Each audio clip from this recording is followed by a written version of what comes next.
સૌથી પહેલા તો મને એ ખબર છે કે તમે એક એન્જિનિયર છો, રાઈટ પ્લસ તમે મિકેનિકલ એન્જિનિયર છો, અને મિકેનિકલ એન્જિનિયરિંગમાંથી આ ફિલ્ડમાં આવવાનું એવો વિચાર કેવી રીતે આવ્યો?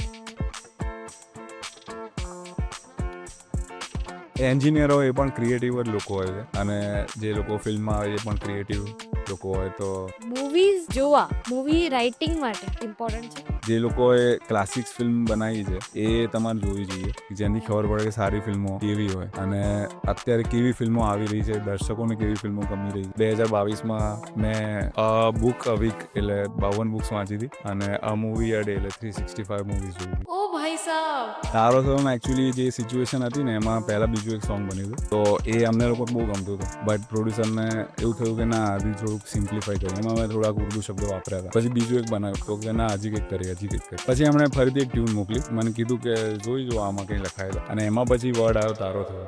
એકચ્યુઅલી ફિલ્મનું નામ બીજું કંઈક હતું, બટ આ સોંગ પ્રોડ્યુસરને, ડિરેક્ટરને, આખી ટીમને એટલું બધું ગમ્યું, તો જ્યારે રિલીઝ કરવાની વાત આવી ત્યારે એ લોકોએ વિચાર્યું કે ટાઇટલ જ કેમ તારો થયો ના હોવું જોઈએ. ઇમ્તિયાઝ અલી સાથે મળવાનો એક્સપિરિયન્સ કેવો હતો તમારો? અરે બહુ ગજબ. એકચ્યુઅલી મારા એક ફ્રેન્ડે કીધું હતું કે એ ફેસબુક પર પોસ્ટ વાંચતા હોય છે, એમના પેજ પર તમે લખો ને તો મેં કીધું કે જાને એ થોડી વાંચતા હોય. તો પછી મેં રોકસ્ટારનું જો બી મેં સોંગના મારા વર્ઝનના લિરિક્સ એમના પેજ પર પોસ્ટ કર્યા. 1-2 કલાકમાં જ એમનો રિપ્લાય આવ્યો કે નાઇસ લિરિક્સ. હું તો એ રાતે તો ઊંઘી જ ના શક્યો કે આ તો ગજબ થઈ ગયું. અને ધેન એવી ખબર આવી કે જયપુર લિટરેચર ફેસ્ટિવલમાં એ આવવાના છે, તો હું ત્યાં પહોંચી ગયો. મેં જોયા એમને દૂરથી પહેલાં, અને પછી એ સામેથી ચાલીને આવી રહ્યા હતા, અને એક મારો ફ્રેન્ડ હતો, એને મેં કીધું કે તું વિડીયો ઉતારજે. અને હું વિચાર્યો છું કે એ આવે ને એટલે હું કહી દઉં કે મારું નામ મૌલિન છે, તો ચલો જોઈએ ઓળખે છે કે નહીં. લે સામે તેમણે મારી સામે જોયું, તો મેં હાથ લાંબો કરીને કીધું કે સર આઈ એમ મૌલિન પરમાર. તો ઓળખી ગયા. મેં કહ્યું ઓ યસ યસ. શેક હેન્ડ કર્યો, હગ કર્યો. પછી કે હું પોસ્ટ વાંચું તારી, સારું લખે હતું, અને હું તો ક્લાઉડ 9 પર હતો. મેં કીધું કે અરે જોરદાર. પછી મેં ફોટો બી પાડ્યો. એક ફોટો આવી ગયો ને બરોબર. મેં કીધું કે હા આવી ગયો. મેં એમને સાંભળી રહ્યો છું. પછી જોયું ને તો ફોટો નહોતો આવ્યો. તમારી હવે નેક્સ્ટ અપકમિંગ મૂવી જે આવી રહી છે એ છે સરપ્રાઈઝ. એના વિશે તમે શું કહેવા માંગશો? ફર્સ્ટ બાગડ બિલ્લા, સેકન્ડ લોચા લાપસી, અને થર્ડ જે છે સરપ્રાઈઝ. તો અમે લોકો આ વખતે બી કારવાળી જ ફિલ્મ આવી રહ્યા છીએ. તો એમાં અમે ટ્વિસ્ટ એન્ડ ટર્ન્સ એક્સપેક્ટ કરી શકીએ? અઢળક એમ. લોચા લાપસી કરતાં ઉપરની ફિલ્મ છે એવું બધા લોકો માને છે. તો જોઈએ તમે લોકો શું કહો છો, ઓડિયન્સ શું કહે છે. તો તમને એવો વિચાર કેવી રીતે આવ્યો કે આપણે હિન્દી એક્ટર્સ નામ લઈએ? આ વ્યક્તિની એક વાત મને સખત ગમી કે જો તમે 100 બુક વાંચો તો તમે એક બુક લખી શકો, જો તમે 100 કવિતાઓ વાંચો તો એક કવિતા લખી શકો, અને જો તમે 100 મૂવીઝ જોવો તો તમે એક મૂવી લખી શકો. જી હા, મારી સાથે છે આજે મૌલિન પરમાર, કે જેમણે કાર ટ્રાયોલોજીના કન્સેપ્ટ પર બહુ સારી એવી મૂવીઝ લખેલી છે. જેમાંનું એક ઉદાહરણ તમને આપું તો બાગડ બિલ્લા, બીજું આપું તો લોચા લાપસી, અને ત્રીજું જે એમની અપકમિંગ ફિલ્મ છે એનું નામ છે સરપ્રાઈઝ, જેમાં હેલી શાહ અને વત્સલ શેઠ જેવા નામી લોકોએ એક્ટિંગ કરી છે. જો તમને ઇમ્તિયાઝ અલી ગમતા હોય તો આ પોડકાસ્ટ તમને સખત ગમશે, કેમ કે આ પોડકાસ્ટમાં અમે ઇમ્તિયાઝ અલી વિશે, ઇમ્તિયાઝ અલીના ઘણા બધા મૂવીઝ વિશે, પ્લસ મૌલિન સરની રાઇટિંગ જર્ની વિશે પણ ઘણી બધી વાત કરી છે. એક મૂવી લખતા કેટલી વાર લાગે, સ્ક્રીન પ્લેમાં કેટલી વાર લાગે, લિરિક્સ લખવાની પ્રોસેસ કઈ રીતની હોય, મીટર કઈ રીતે જતા હોય, મતલબ તમે ઓલ ટુગેધર બધું સમજી શકશો કે રાઇટિંગ ફિલ્ડમાં ગુજરાતી ઇન્ડસ્ટ્રીમાં કઈ રીતે આવી શકાય. ગુજરાતી ઇન્ડસ્ટ્રી એક એવી ઇન્ડસ્ટ્રી છે કે જે તમને આવકારે છે, અને એ વાત પણ અમે આમાં કવર અપ કરેલી છે. So let's enjoy the podcast. કેમ છો મૌલિન સર? બસ એકદમ મજામાં. તમે કહો. હું બી મજામાં. તમને કેવું લાગી રહ્યું છે ટ્રક્સમાં આવીને? ઘણા વખતથી આપણી વાતચીત ચાલતી હતી કે પોડકાસ્ટનું ગોઠવીએ, તો આજે થઈ ગયું. તો ચલો બિગિન કરીએ. યસ. સૌથી પહેલાં તો મને એ ખબર છે કે તમે એક એન્જિનિયર છો, રાઈટ. પ્લસ તમે મિકેનિકલ એન્જિનિયર છો, અને મિકેનિકલ એન્જિનિયરિંગમાંથી આ ફિલ્ડમાં આવવાનું એવો વિચાર કઈ રીતે આવ્યો તમને? એન્જિનિયરો એ પણ ક્રિએટિવ જ લોકો હોય છે, અને જે લોકો ફિલ્મમાં આવે એ પણ ક્રિએટિવ લોકો હોય. તો એન્જિનિયરિંગ એટલા માટે કરતો હતો કેમ કે બીજા લોકો કરી રહ્યા હતા. એ વખતે એટલું ક્લ્યુ નહોતું કે જીવનમાં આગળ શું કરવું. તો આજુબાજુ જોયું તો બધા લોકો કે છોકરાઓ છીએ તો એન્જિનિયરિંગ કરીએ, અને એમાં બી મોસ્ટલી બધા મિકેનિકલ કરી રહ્યા હતા જેટલા બી લોકો હતા. તો એ પ્રમાણે મિકેનિકલમાં કે થોડો ભણવામાં હોશિયાર હતો, એટલે સારી કોલેજમાં એડમિશન મળી ગયું. તો જ્યારે કોલેજમાં હતો ત્યારે મને ખબર પડી કે અત્યાર સુધી 12થમાં જે પ્રમાણે હું પાસ થઈને આવ્યો છું એ પ્રમાણેનું એજ્યુકેશન હવે કોલેજમાં નહીં ચાલે. થોડું ડિફરન્ટ થઈ ગયું. ત્યાં આગળ એવું મેં જોયું કે બુક્સ બી નથી હોતી. જે ટીચર્સને બધા હોય એ પ્રેઝન્ટેશન પર ભણાવતા હતા, અને એ લોકો કે આ મેં પ્રેઝન્ટેશન આ બુક્સના રેફરન્સથી બનાવ્યું છે એવું એ ખાલી કહી દે. પછી મને નથી ખબર કે એ બુક્સ બી વાંચવાની ને એ લોકો લાઇબ્રેરીમાં જઈને આવડી મોટી મોટી બુક્સ હોય એન્જિનિયરિંગની એ વાંચતા હોય. મેં કીધું કે આટલું બધું કોણ વાંચે, અને મસ્તી મજાકમાં જ કે કોલેજમાં આવ્યા છીએ મસ્તી કરીએ આ કરીએ તે કરીએ, એમ જ ફર્સ્ટ સેમિસ્ટર પતી ગયું. ત્યારે મને રિયલાઇઝ થયું કે આ થોડું અલગ છે. એવું નથી કે છેલ્લા દિવસે વાંચીશું કે થોડાક ટાઈમ પહેલાં વાંચીશું, ગોખીને જઈશું અને પાસ થઈ જઈશું સારી રીતે. તો એજ્યુકેશનની આપણી જે ધારાધોરણ બંધાયેલા છે ગુજરાત સરકારમાં કે ભારત ભરમાં, તો એ થોડાક ડિફરન્ટ હતા. એન્જિનિયરિંગમાં મને ખબર પડી કે આ થોડુંક અલગ છે, એટલે આ તો મારા બસનું છે નહીં એવું મને લાગ્યું. અને બીજા બી ઘણા લોકો હતા જે આવી રીતે ટ્રેપ થઈ ગયા હતા એન્જિનિયરિંગમાં આવીને. પછી એમને રિયલાઇઝ થયું કે આ તો અમારથી નહીં થાય તો બીજું શું થઈ શકશે. તમારે પણ એવું થયું? કમ્પ્યુટર એન્જિનિયર છું. ઓહો. તો એટલે બધી બધી પોડકાસ્ટ કરું છું. હા, એટલે એન્જિનિયરિંગમાં જઈને ફૂલ ટાઈમ મળતો હોય છે તમને વિચારવાનો કે આ નથી તો બીજું શું એમ. એટલે મેં પણ વિચાર્યું ત્યારે. એકચ્યુઅલી એવું થયું કે હું ગુજરાતી મીડિયમમાં ભણ્યો છું, પછી પીડીપીયુમાં એન્જિનિયરિંગ કરવા ગયો હતો જે તો ઇંગ્લિશ મીડિયમ હતું. એટલે મેં કીધું કે ઇંગ્લિશ થોડુંક સુધરે એના માટે થોડીક પ્રેક્ટિસ થાય એના માટે, અને ફિલ્મ્સનો શોખ હતો જ પહેલેથી, તો મેં રિવ્યૂઝ લખવાના સ્ટાર્ટ કર્યા ઇંગ્લિશમાં. એટલે એ બહાને ફિલ્મ્સની જોડે બી કનેક્શન પાછું સેટ થયું ને ઇંગ્લિશ થોડુંક સુધરતું જાય એ હિસાબથી. બટ એમાં એવું થયું કે ઇંગ્લિશ સુધરે કે ના સુધરે એ સાઈડ પર થયું, ફિલ્મ્સ જોડે વધારે પડતું જ કનેક્શન થઈ ગયું. એટલે મને થયું કે ફિલ્મ્સમાં જ આગળ કેરિયર બનાવવી જોઈએ. અને રોકસ્ટાર નામની એક ફિલ્મ આવી હતી ઇમ્તિયાઝ અલીની, એ જોઈને મને લાગ્યું હતું કે જે અસલી દુનિયા છે એ તો પડદા ઉપર છે, અહીંયા જે આપણે જીવીએ છીએ કદાચ બનાવટી છે. એની પહેલાં હું ફિલ્મ્સને એટલું સિરિયસલી નહોતો લઈ રહ્યો, અને રોકસ્ટાર જોઈને મને થયું કે મારે બી આ દુનિયામાં કામ કરવું છે, આ ફિલ્ડમાં કામ કરવું છે. એટલે જ્યારે આ મોકો બન્યો કે એન્જિનિયરિંગ, આ તમને ક્યારે થયું કે આ જ ફિલ્ડમાં કામ કરવું છે? રોકસ્ટાર જોતી વખતે. ઓકે. પણ દ્રઢપણે નક્કી મેં એન્જિનિયરિંગમાં કર્યું કે હવે એન્જિનિયરિંગ તો નહીં, ફિલ્મમાં જ જવું છે. એટલે મેં એન્જિનિયરિંગ પતાવવાના બહાને એ તો ચાલુ જ રાખવાનું હતું, પણ બીજું શું કરી શકું, તો મેં બુક્સ વાંચવાની શરૂ કરી. અને એમાં એક નામ ખબર હતી, ગુલઝાર. તો ગુલઝાર સાહેબથી ચાલુ કર્યું વાંચવાનું. પછી જેમ જેમ એમેઝોનથી બુક મંગાવતો ગયા, એમ બીજા સજેશન્સ આવતા ગયા, તો પછી ગુલઝાર, જાવેદ અખ્તર, મજરૂ સુલતાનપુરી, સાહિર લુધિયાણવી, સરદાર જાફરી, એમ કરીને બધું ચાલુ થયું. તો ઉર્દુના જેટલા બી ખ્યાતનામ શાયરો છે એ બધા વાંચ્યા. એના કારણે મને થયું કે લિરિક્સ રાઇટિંગ છે થોડુંક ઇઝીલી થઈ જશે. બટ એવું બી ના થયું, અને એકચ્યુઅલી મેં એના ઉપર ધ્યાન ના આપ્યું. મને એમ કે થોડુંક જ્ઞાન મેળવી લો. અને બુક્સમાં એવું છે કે તમે વાંચવાનું શરૂ કરો ને પછી તમને ખબર પડે કે ઓ હજી તો બહુ બધું બાકી છે. જેમ જેમ તમે વધારે બુક્સ વાંચતા જાઓ એમ લાગે કે આપણે તો હજી કશું જ નથી કર્યું. એટલે જેમ જેમ બુક્સનો નંબર્સ વધતા ગયા એમ મને થયું કે હજી બહુ વાંચવાનું છે, પછી કંઈક ટ્રાય કરીશું. મીનવાઇલ એન્જિનિયરિંગ પતી ગયું, અને પછી શાહરૂખ ખાનથી લઈ ઇમ્તિયાઝ અલી એ બધા લોકોએ થિયેટર જોઈન કર્યું હતું, એટલે મેં બી થિયેટર જોઈન કર્યું. ઓકે. તો એમાં જે સર હતા અમારા વિશાલ શાહ, એમણે કીધું કે અમારો જે ફર્સ્ટ પ્લે હતો ત્યારે એમણે કીધું કે નર્વસ કે એક્સાઇટેડ. મેં કીધું એક્સાઇટેડ. તો બીજા લોકો નર્વસ ને એક્સાઇટેડની એ રીતે બંને હતા. તો એમણે કીધું કે એક્ટર બનવું હોય તો બંને હોવું જોઈએ, નહીં તો છોડ દેવી જોઈએ. મેં કીધું હું તો ખાલી એક્સાઇટેડ છું, નર્વસ તો છું જ નહીં, તો કદાચ એક્ટિંગ નહીં હોય. અને આમ બી મને લાગ્યું કે હું મોર એટલે મને એવું લાગ્યું કે હું કદાચ ડેસ્ક જોબવાળો વધારે વ્યક્તિ છું. એટલે મેં પછી વિચાર્યું કે જેમાં એક્ટિંગ ના કરવી પડે, ઓછું બોલવું પડે, એવી કઈ ઘટના છે ફિલ્મમાં. તો મને લાગ્યું રાઇટિંગ એ કરિયર છે. તો પછી મેં નીરેન ભટ્ટ અને ભાવેશ માંડલિયાનો વર્કશોપ એટેન્ડ કર્યો, જે રાઇટિંગ વર્કશોપ એ લોકોએ આયોજિત કર્યો હતો. અને એમાં મને એક ફ્રેન્ડ મળ્યા, ભાવિન માંડવિયા. તો અમે બંને પછી જોડે લખવાનું શરૂ કર્યું, બાગડ બિલ્લા. તો આ રીતે ફર્સ્ટ ફિલ્મની જર્ની સ્ટાર્ટ થઈ. તમારી કોલેજ કઈ સાલમાં પડી હતી? 17.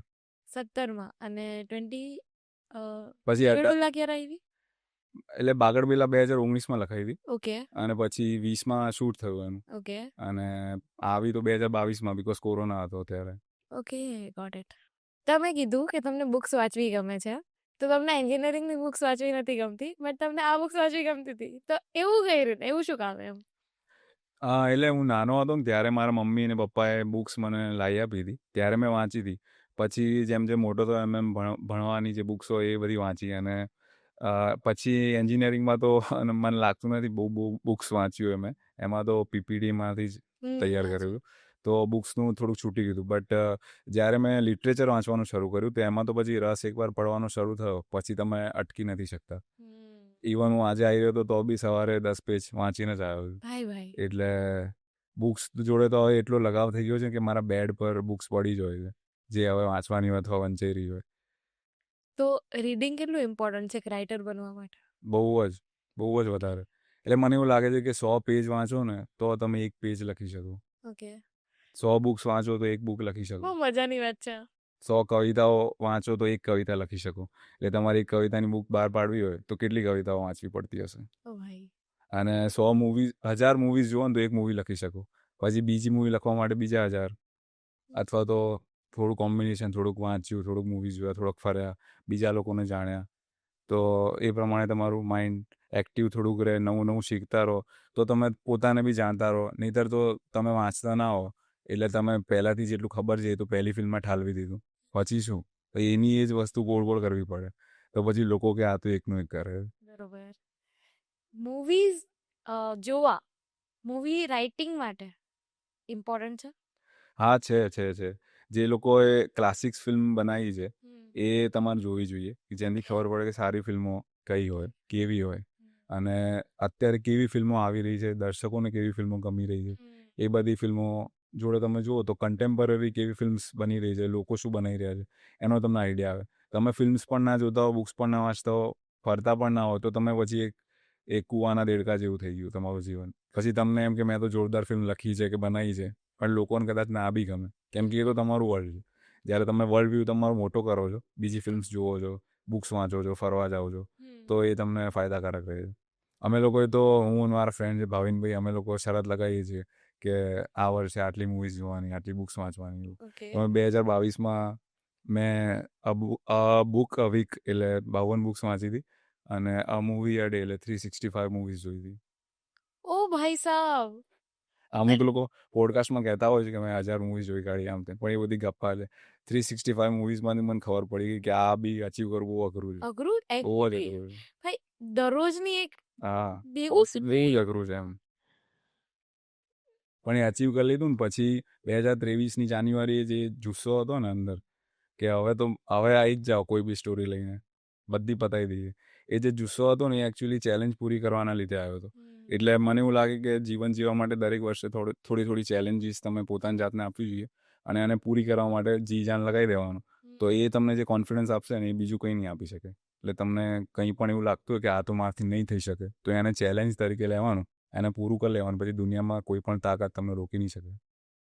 નહીં સર, બહુ મસ્ત હતું આ. ટ્રાવેલિંગ કેટલું ઇમ્પોર્ટન્ટ છે રાઇટિંગ માટે? ટ્રાવેલિંગ પણ મસ્ત જ છે. એકચ્યુઅલી રાઇટિંગ માટે નહીં, પણ તમે દુનિયામાં આવ્યા છો કેમ? જોવા માટે, દુનિયા જોવા.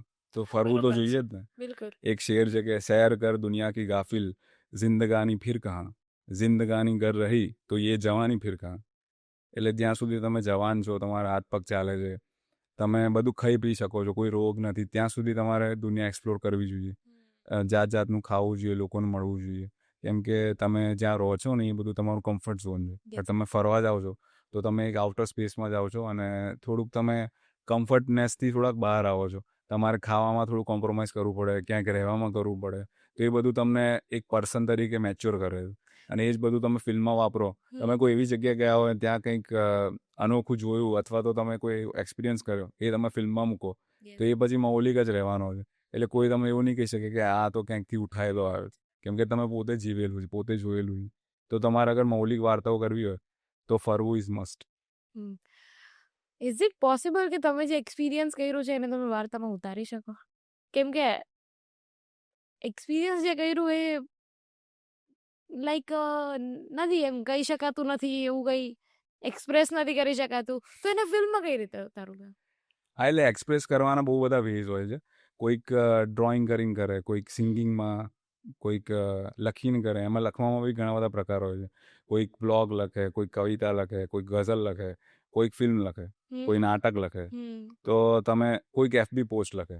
એટલે તમે એક્સપ્રેસ કરવા માટે તો હવે આજકાલ તો સોશિયલ મીડિયા છે, તો તમે ઢગલો ઓપ્શન્સ અવેલેબલ છે, એમાંથી કોઈ પણ ચૂઝ કરીને તમે પોતાની જાતને એક્સપ્રેસ કરી શકો છો. અને પછી તમે તમારી જોડે જ્યારે તમે એક્સપ્રેસ કરો છો ત્યારે તમને ખબર પડે છે કે મારી વોકેબ્યુલરી કેટલી છે. જો સારી હશે ને તો લોકો વાંચીને એવું કહેશે કે તારે તો લખવું જોઈએ. સામેથી લોકો તમને કહેશે કે તમારે રાઇટર બનવું જોઈએ, કે તમારે વ્લોગ ચાલુ કરવા જોઈએ, કે વોટ એવર. તો લખવું એટલે એક્સપ્રેસ કરવા અને માણસ જીવે છે કેમ તો એની જોડે જે થયું છે એ બધું ક્યાંક તો કહેશે જ ને. આપણી વૃત્તિ જેવી છે કે કંઈક વાગી જાય ને તો મમ્મીને ફોન કરીએ અથવા તો જે ગમતા વ્યક્તિઓ એમને ફોન કરીને કહી દે કે મારી જોડે આવું આવું થયું. એ પણ એક જાતનું એક્સપ્રેશન જ છે. તો જેની જોડે કોઈ નથી હોતું એ પેન ઉપાડીને કાગળ પર લખે છે અથવા તો જે પોતાની જોડે જે અનુભવો થયા છે એ અનુભવો બીજા માટે શીખ પણ હોઈ શકે. જરૂર નથી કે કોઈ ઠોકર ખાધી છે એ ઠોકર બધાએ ખાવી જ જોઈએ. એટલે ઠોકર ખાધી છે તો એ તમે કહી દો કે આ રસ્તે ના જતા આગળ ખાડો છે તો બીજા લોકો વાંચીને અટકી બી શકે છે કે આ રસ્તે આગળ ના જવાય. બિલકુલ. તો એ થોડુંક સમાજ થોડુંક સુધારણાવાળું બી ઘટના થઈ જાય એમાં. ઓકે, બેક ટુ મૂવીઝ આવીએ આપણે. રાઈટ. મૂવીઝ લાઈફને કઈ રીતે અફેક્ટ કરે? લાઈફમાંથી જ મૂવીઝ બનતી હોય છે. ઓકે. તો જે બી ડિરેક્ટર રાઇટર હોય એમણે જે જીવ્યું હોય એના જ આધારિત ફિલ્મ બને. કોઈ એવું કહી ના શકે કે હું તો સાવ ફિક્શનલ જ સ્ટોરી લાવ્યો છું. એવું પોસિબલ જ નથી. ઇનફેક્ટ હું તો એવું કહીશ કે પહેલી ફિલ્મ હોય ને એ તમે જ્યારે બી લખો 30 વર્ષની ઉંમરે લખો 20 વર્ષની ઉંમરે લખો તમારી જોડે 20 વર્ષનો એક્સપિરિયન્સ છે. તમે જેટલું જોયું સાંભળ્યું કે વાંચ્યું કે એવું કર્યું છે એ બધું જ સબકોન્શિયસ માઇન્ડમાં તો પડેલું જ છે. બિલકુલ. તમે જ્યાં લખવા બેસો છો એ બધું કોન્શિયસ માઇન્ડમાં આવે છે અને એ ફ્લો વાઇઝ લખાતું જાય છે. પછી તમે એને ડિટેલમાં એનાલિસિસ કરવા બેસો તો તમને ખબર પડશે કે બધા જ કેરેક્ટરમાં તો હું જ છું. બધું તો આવી ગયું મારા લાઈફમાં જે થયું હતું એ. તો હવે તો નેક્સ્ટમાં શું કરું? બરોબર છે. એટલે મેઇનલી પહેલી ફિલ્મ લખવી ઇઝી હોય છે. બીજી ફિલ્મ લખવી થોડી અઘરી હોય છે. તો લાઈફને લાઈફને કેવી રીતે ઇફેક્ટ કરે છે ફિલ્મ્સ તો એમાં એવું બી કહી શકાય કે જે લોકો લખતા હોય છે અથવા આ માધ્યમમાં હોય છે એ લોકો થોડી કાળજી રાખવી જોઈએ કે જેનાથી જે લોકો જોઈ રહ્યા છે એ થોડા ગેરમાર્ગે ના દોરાઈ જાય. એટલે અમુક ફિલ્મો એવું જરૂરી નથી કે બધા જ લોકો જે વિચારે સાચું જ હોય કે આવું જ થવું જોઈએ ને આવું ને. જેને જે ફિલ્મ બનાવી એ બનાવી જ શકે. પણ હું એવો ટ્રાય કરું કે કોઈને દુઃખ ના પહોંચે અથવા તો કોઈ ગેરમાર્ગે ના દોરાઈ જાય એવી ફિલ્મ્સ બનાવવાની છે જેમાં એન્ટરટેનમેન્ટ ભરપૂર હોય. એન્ટરટેનમેન્ટમાં રડવું બી આવી ગયું, હસવું બી આવી ગયું, થ્રિલ બી આવી ગઈ, હોરર બી આવી ગયું. તો એનું એન્ટરટેનમેન્ટ પેકેજ ભરપૂર હોવું જોઈએ. બાકી આડા રસ્તે જવાની કોઈ જરૂર નથી ખાલી ફેમ માટે. What is the meaning of entertainment for you? એટલે જે જોનરની ફિલ્મ છે એ જોનર જો એ પરિપૂર્ણ થતું હોય જેમ કે થ્રિલર ફિલ્મ અમે લોકોએ બનાવી તો એમાં થ્રિલ હોવી જોઈએ. જો એ નથી તો પછી એન્ટરટેનમેન્ટ એમાં મિસિંગ. પછી એન્ટરટેનમેન્ટનો મતલબ લોકો ખાલી કોમેડી તરીકે લેતા હોય છે એ ખોટું છે. ફિલ્મનું જોનર શું છે? ફિલ્મનું જોનર અગર હોરર છે અને તમને ફીલ જ નથી થતું હોરર તો ત્યાં એ એન્ટરટેનમેન્ટ થોડું મિસ થયું. એટલે પછી તમે જોશો કે એવી જ્યારે ફિલ્મ આવતી હોય ત્યારે લોકો પછી ફોન કાઢીને બેઠા હોય કે કંટાળો આવે છે, મેસેજીસ કરતા હોય, રીલ્સ જોતા હોય. તો એમાં એન્ટરટેનમેન્ટ ફેક્ટર ઓછું થઈ ગયું છે. એના કારણે આ ઘટના શરૂ થાય. તો એન્ટરટેનમેન્ટનું જરૂરી નથી કે કોમેડી જ પણ જે બી જોનરની ફિલ્મ છે તમે જે જોનર ડિફાઇન કર્યું છે તમારી ફિલ્મ માટે એને બસ વળગેલા રહો એ એન્ટરટેનમેન્ટ છે. ફિલોસોફિકલ મૂવી હા. કેવું લાગે તમને? એ જોતા જોતા બોર થવાય એ એન્ટરટેનમેન્ટનો એક પાર્ટ છે કે નહીં? હા, મને તો ગમતી હોય છે ફિલ્મ્સ જેમાં ફિલોસોફી એક્સપ્લોર થતી હોય. મને હમણાં તો સુજીત સરકારની ફિલ્મ્સ ઘણી ગમે છે. ઓકે. તો એમની કોઈ મૂવીઝના નામ? ઓક્ટોબર કહી શકાય. હમણાં આઈ વોન્ટ ટુ ટોક આવી હતી, ઓકે. સરદાર ઉધમ હતી, ઓકે. તો પીકુ છે, ઓકે. એ બધી એમણે બનાવી છે. તો એમનું એવું કહેવું છે કે ફિલ્મ મેકિંગ છે ને એ ડોક્યુમેન્ટિંગ લાઈફ છે. તો તમારે એને એક્સ્ટ્રા કરવાની કંઈ જરૂર નથી. જેવું થયું છે એવું દેખાડવાનું. એટલે એ પ્રકારની બી ફિલ્મો મને ગમતી હોય છે. અને એમાં ફિલોસોફી એટલે તમે એને ટર્મને થોડુંક હાર્ડ બનાવી દો તો થોડાક આડા રસ્તે જતા રહો. પણ ફિલોસોફી એટલે ખાલી ક્લેરિટી જ છે કે જીવન એટલે શું એ તો ખાલી ક્લેરિટીની વાત છે. પછી એમાં તમે ભારે ભરકમ શબ્દો વાપરો તો પછી તમે ડરો કે ઓહ આ તો કોઈ ફિલોસોફિકલ વાત કરી જોઈએ. બટ એકચ્યુઅલી એવું નથી હોતું. ઓલમોસ્ટ બધી મૂવી ફિલોસોફિકલ જ હોય છે. બટ એ તો સિમ્પલ થોટ પર જ આધારિત હોય છે ને. જેમ કે what you seek is seeking you. તમે જેને શોધો છો એ તમને શોધી રહ્યું છે. તો આ તો કેટલી સિમ્પલ વાત છે. બટ તમે એને જેટલું એ તમને જ્યારે સમજાય ને ત્યારે તમને ઇઝી લાગે. જ્યાં સુધી ના સમજાય ત્યાં સુધી ફિલોસોફી લાગે. ઓકે. રોકસ્ટાર આખી ફિલ્મ મને ફિલોસોફિકલ લાગી. અચ્છા. પ્લસ પેલી લઈ લો લૈલા મજનુ લઈ લો. ઓકે. એ મૂવીમાં બી એટલું બધું ભર્યું છે. બંને ફિલ્મો લવ સ્ટોરીઝ છે. હા. તો લવ થયો હોય એ લોકોને સમજાઈ જાય. એ લોકોને ફિલોસોફિકલ નહીં લાગતી હોય. જે લોકોને લવ નહીં થયો એટલો હાર્ડ એ લોકોને ફિલોસોફિકલ લાગતી હશે. જ્યારે થઈ જશે ત્યારે લાગશે કે આ તો જેમ કે ઇમ્તિયાઝ અલી અને મને બંનેને એવું લાગે છે કે રોકસ્ટાર હવે ઠીકઠાક ફિલ્મ છે. એવું? બંનેને અમને એવું લાગે છે કે આમાં બહુ ભૂલો છે.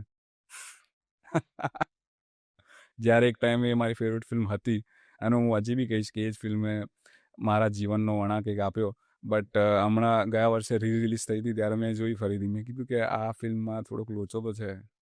એટલે ઇમ્તિયાઝને બી એવું લાગે છે કે આમાં થોડી ગડબડ છે. બટ એના ફેન ફોલોઈંગ રોકસ્ટારની એની એટલી બધી છે કે એ લોકો ઇમ્તિયાઝને બી કહી શકે છે કે ભાઈ શાંતિ રાખો, આ તો પરફેક્ટ ફિલ્મ છે. હા, બોલો કહી શકશો તમે? ના એટલે એ તો સ્ક્રીન પ્લે ના એટલે સ્ક્રીન પ્લે પેટર્નમાં ને એ બધામાં થોડીક અમુક ભૂલો છે ઓકે ઓકે. સેકન્ડ હાફની ને એમ. સ્ટોરીકલ કઈ ભૂલ નથી. ના ના સ્ટોરીકલ તો બહુ સારી મૂવી. હા તમને એવું ન લાગ્યું કે રી રિલીઝ થઈ ત્યારે જે ફેન ડમ મળ્યું એ મૂવીને એ પેલા મળી જવાની જરૂર હતી? લોકોને મૂવી સમજાતી જ નથી પહેલેથી. રોકસ્ટારને તો પહેલા બી સારો જ પ્રતિસાદ મળ્યો હતો. રોકસ્ટાર ને બટ લૈલા મજનુ કેટલી બધી આવી. હા બીજી તુમ્બાડ છે. તુમ્બાડ છે, પછી આ દિલજીત દોસાંઝ વાળી હતી, પરિણીતિ અને દિલજીત દોસાંઝ વાળી, નેટફ્લિક્સ પર રિલીઝ થઈ હતી. એ તો નેટફ્લિક્સ પર જ છે ને, ચમકીલા. ચમકીલા એને પણ સારો પ્રતિસાદ મળ્યો છે બીકોઝ એ નેટફ્લિક્સ પર હતી તો લોકોને લાગ્યું હા લોકોને લાગ્યું નેટફ્લિક્સ પર છે એટલે થોડુંક હાઈ સ્ટાન્ડર્ડની જ હશે એટલે એ રીતે જ જોવા બેઠા. બટ આવો એક લોચો બી પડ્યો કે જબ હેરી મેટ સેજલ આવી ત્યારે લોકોને એમ કે આ ફિલોસોફિકલ હશે, બટ એમાં સિમ્પલ રાખ્યું હતું તો લોકોને થયું કે આ શું છે. But actually it was a fun film. Imtiaz Ali પાસે થોડી વધારે એક્સપેક્ટેશન. બટ એ માણસની મ્યુઝિક સેન્સ બહુ ગજબ છે, તો ફિલ્મ કેવી પણ ગીતો જોરદાર જ હોય છે. મ્યુઝિક સેન્સમાં તમને કયા ડિરેક્ટર્સનું વધારે ગમે? ઇમ્તિયાઝ અલી છે, યશ ચોપરા છે, પછી હમણાં તો રાજુ હિરાનીની બધી ફિલ્મ જોરદાર હોય છે પણ એમના સોંગ્સ ઠીકઠાક હોય છે. બટ ડંકીમાં એવું ના થયું. ડંકીમાં થોડુંક ઊંધું થયું થોડુંક. પછી અનુભવ સિન્હાના સોંગ્સ બી સારા હોય છે, એ થોડાક હટકે હોય છે. જેમ કે તમે રાવણના સોંગ્સ જુઓ તો એ પેપી હતા. પછી 10 બહાને જુઓ અને હવે થપ્પડનું એક સોંગ છે એ પણ સુપર્બ છે. એટલે જ્યારે સોલફુલ સોંગ બનાવવાની વાત આવે ત્યારે પણ એ માણસ કરી શકે છે. તુમ બિનના સોંગ સારા છે, એ અનુભવ સિન્હાએ બનાવેલા છે. એક નામ ભૂલો છો તમે. કયું? સંજય લીલા ભંસાલ. કે એમના સોંગ તમને ઓછા ગમે છે એવું કઈ? ના મને એમાં મારી જોડે છે એક કારણ કે એમાં થોડી ભૂલ હોય છે સંજય બંસાલીના સોંગ્સમાં. જેમ કે હું તમને કહું તો પદ્માવત ફિલ્મ છે એમાં ખિલજીની વિરુદ્ધ આ બાજુ રાજપૂત છે, તો જ્યારે રાજપૂતની રાણી એટલે પદ્માવતી એમને તૈયાર કરીને યુદ્ધ માટે મોકલે છે ત્યારે કયું સોંગ વાગે છે? એક દિલ હૈ એક જાન હૈ દોનો તુજ પે કુરબાન હૈ. બેનની લાઈનમાં બે તો ઉર્દુ શબ્દ છે, આખા ગીતમાં દરેક લાઈનમાં ઉર્દુ શબ્દ છે. તો રાજપૂતાણી કેવી રીતે ઉર્દુ શબ્દવાળું ગીત ગાઈ શકે? તો આ તો મેજર ડ્રોબેક હતો. તો ગીત સારું છે એની દ્રષ્ટિએ બટ એ સિચ્યુએશન પર ફિટ નથી બેસતું.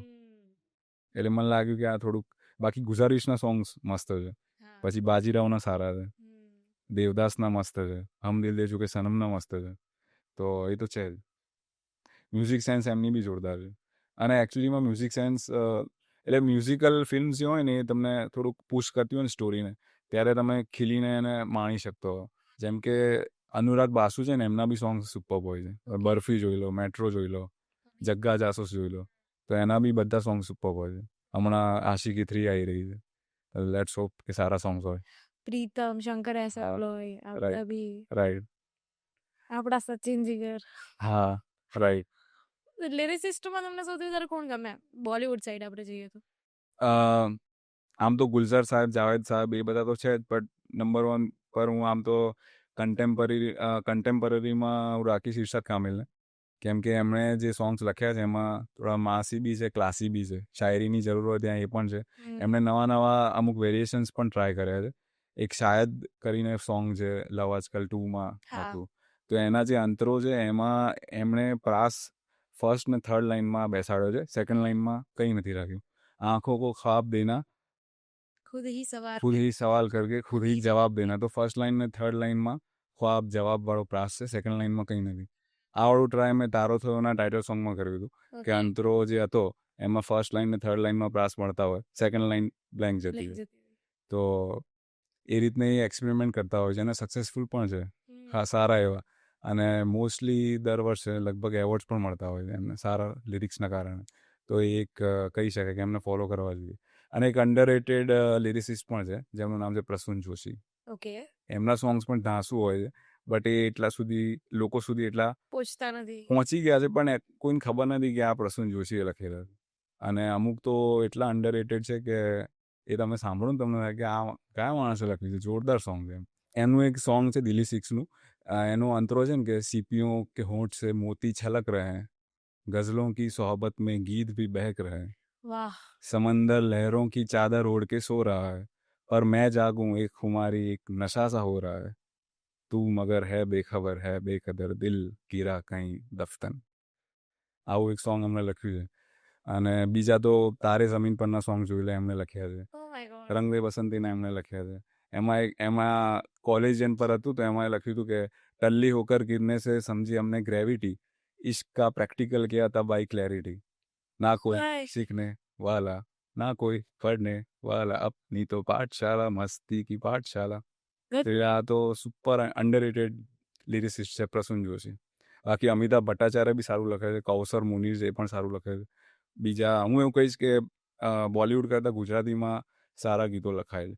બોલિવૂડમાં અમુક જ લોકો જે સારા લખે છે ને અત્યારે જે પ્રચલિત છે જે સોંગ્સ એમાં એટલા ખાસ મીટર કે શાયરી કે એના પર એટલું તવજ્જો નથી હોતું. ગુજરાતીમાં એ હજી છે તો સારી વાત છે. જેટલા બી લોકો ગુજરાતીમાં કાર્યરત છે એ લોકો શાયરીને પ્રાધાન્ય આપી રહ્યા છે, એટલે સારા ગીતો બની રહ્યા છે ગુજરાતમાં. તારો તો એનું ટાઇટલ ટ્રેક તમે જે રીતે કીધું હા. તો એ જરાક વધારે એક્સપ્લેન કરો અને તારો તો એનું ટાઇટલ ટ્રેક બી કહો ઓડિયન્સને અમારી. તારો થવામાં એકચ્યુઅલી જે સિચ્યુએશન હતી ને એમાં પહેલાં બીજું એક સોંગ બન્યું હતું, ઓકે. તો એ અમને લોકો બહુ ગમતું હતું કે આ તો જોરદાર સોંગ બની ગયું છે. બટ પ્રોડ્યુસરને એવું થયું કે ના આથી થોડુંક સિમ્પ્લિફાઈ કરીએ. એમાં મેં થોડાક ઉર્દુ શબ્દો વાપર્યા હતા, તો એમણે કીધું કે ના થોડુંક હજી સિમ્પલ કરીએ, થોડુંક સિમ્પલ કરીએ, કંઈક બીજું કરીએ. પછી બીજું એક બનાવ્યું તો કે ના હજી કંઈક કરીએ, હજી કંઈક કરીએ. એટલે હું બી થોડોક વિચારતો કે હજી શું સિમ્પલ હવે એક સિચ્યુએશન પર કેટલું લખવાનું. જે મ્યુઝિક ડિરેક્ટર હતા એમને બી થોડુંક ટફ થઈ ગયું કે હજી કેટલું અંદર અંદર જઈએ. પછી એમણે પેલા ટ્યુન બની હતી રાઈટ? હા ઓકે. પછી એમણે ફરીથી એક ટ્યુન મોકલી અને મને કીધું કે જોઈ જો આમાં કંઈ લખાય તો. મેં કીધું લાવો જોઈ જોઈએ. અને એમાં પછી વર્ડ આવ્યો તારો થયો.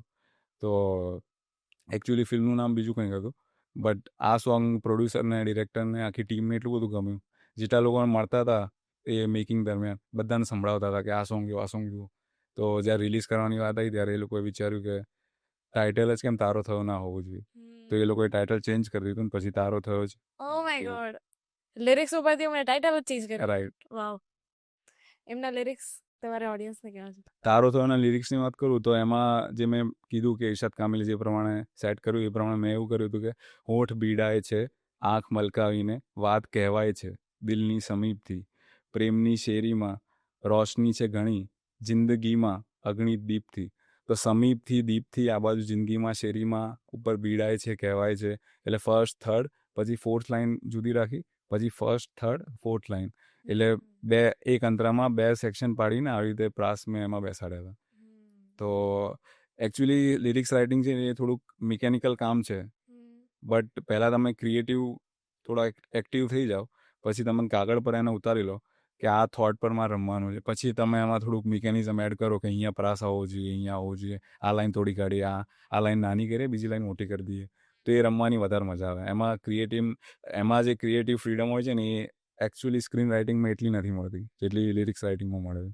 તો મને તો લિરિક્સ રાઇટિંગમાં વધારે મજા આવે. ટ્યુન પેલા મળી જાય એ વધારે સહેલું પડે કે પછી ટ્યુન પછી મળે એ વધારે સહેલું પડે?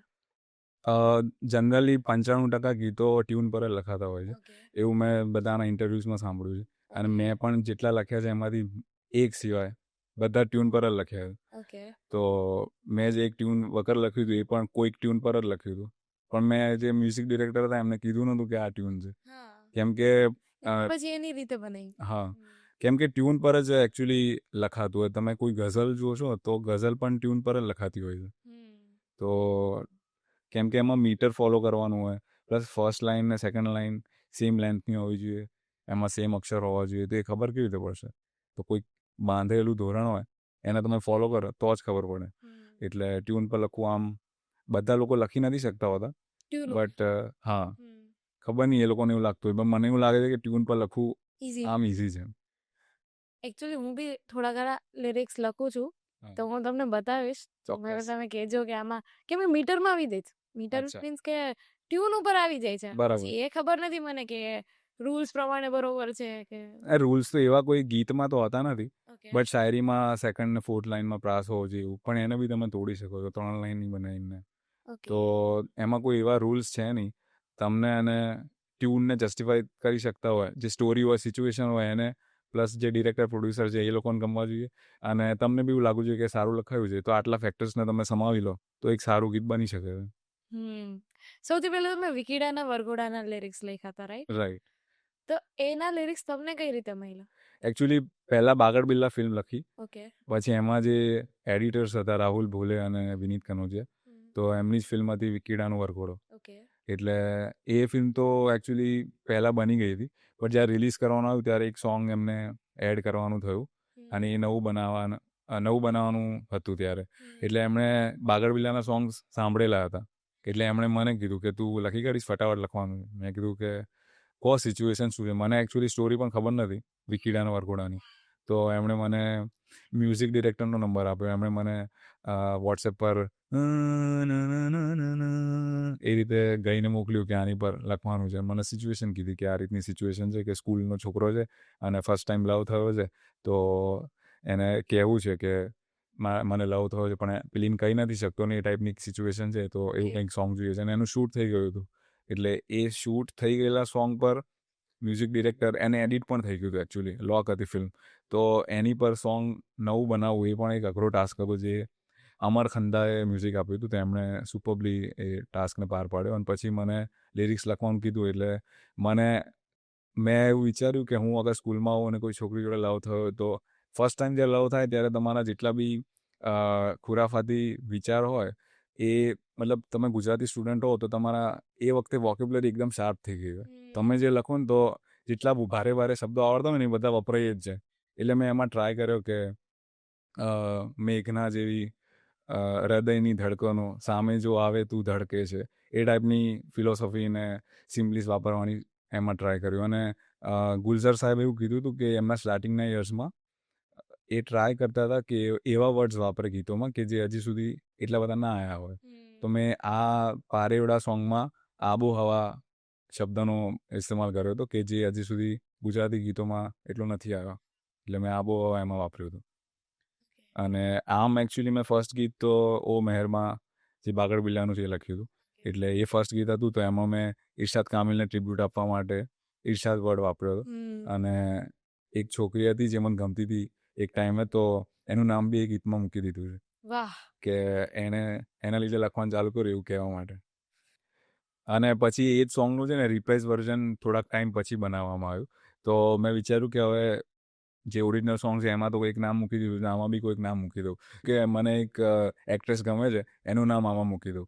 એટલે મને સાહિબા બાલી ગમે છે ને, તો એનું નામ મૂકી દીધું હતું કે સાહિબા તારી છું ઓ મહેરબા. તો મેં ટેગ બી કરી સાહિબાને, તો એને થયું કે આ કયો માણસ છે કે જે મારા નામ પર ગીતો લખી રહ્યો છે. ઇમ્તિયાઝ અલી સાથે મળવાનો એક્સપિરિયન્સ કેવો હતો તમારો? અરે બહુ ગજબ.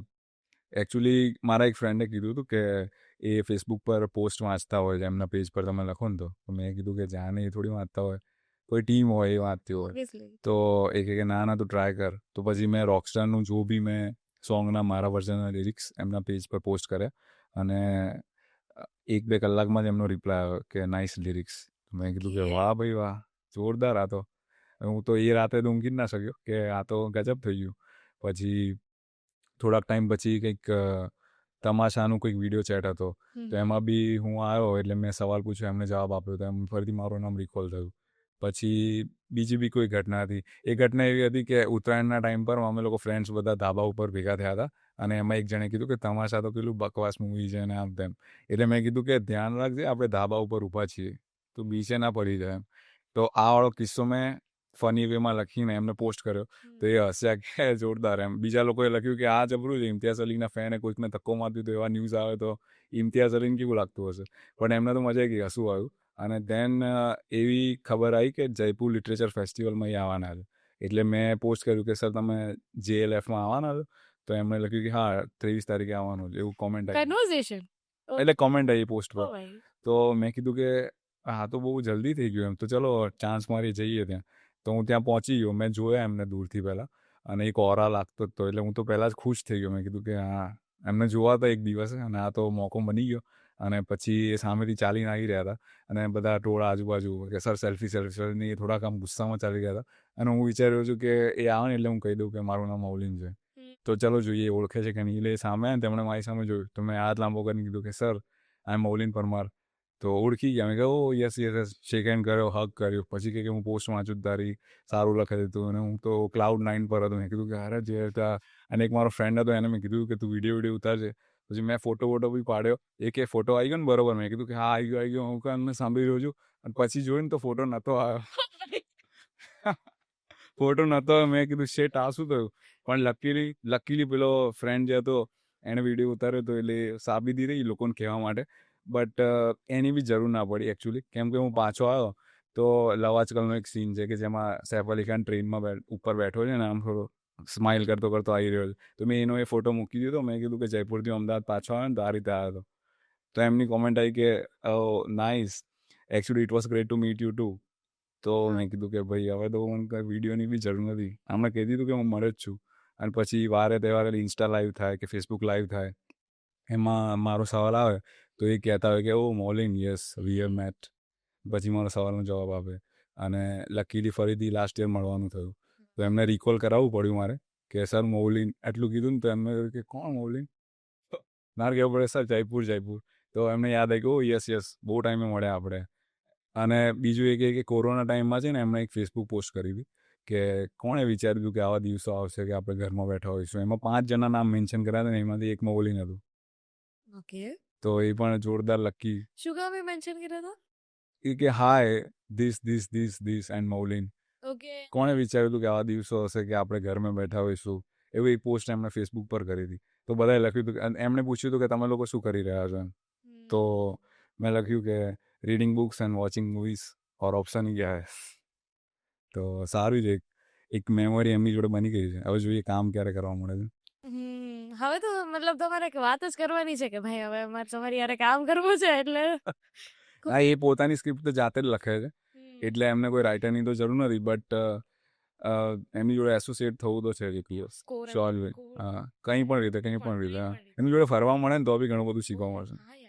કેમ કે એ તો વર્લ્ડમાં ઘણી બધી જગ્યાએ ફરી આવ્યા છે. તો એમની જોડે ફરવાનો બી એક એક્સપિરિયન્સ હશે, એ બી લેવા જેવો હશે. તેમાં તો ડાયરેક્ટ કોન્ટેક્ટ છે. હવે મિથોડોક્સમાં બોલાવે છે ને હવે તમને જ કનેક્ટ કરું છું. ચોક્કસ હું બ્લોક કરી દઉં છું તમારા નંબર.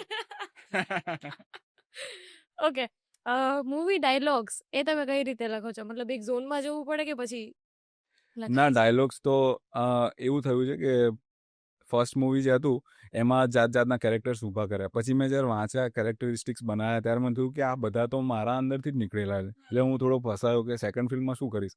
પણ સેકન્ડ ફિલ્મમાં લકીલી એવું થયું કે ખબર હતી કે મલ્હારભાઈ પ્લે કરવાના છે. ઓકે, એટલે એઝ એન ઓડિયન્સ મને એમને શું કરતા ગમે છે જોવા. એક એ વસ્તુ ધ્યાનમાં રાખી અને બીજું એ કે અગર મારી જોડે ચાન્સ હોય તો હું એમની જોડે આવું કરાવું.